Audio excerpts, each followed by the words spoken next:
magandang tanghali dahil naubos na ang aming pamain. Kami uuwi na kasi kunti lang yung dala namin kumang. Tanghali na, time check 12:41. Yun yung tabi, pero hindi pa kami dyan. Itong tabi.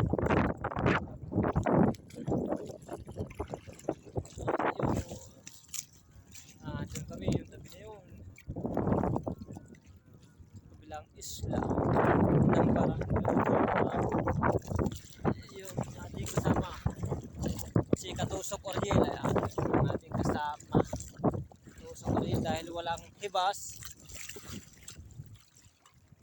kaya kami ay nangangawil muna ang ulam. Ito po yung ating huli dyan.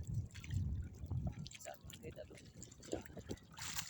Halos kalahating timba naman kaya may pangulam na tayo niyan, may pang bigas pa. Nagbabatak si Katusok Oriel ng Pamundo.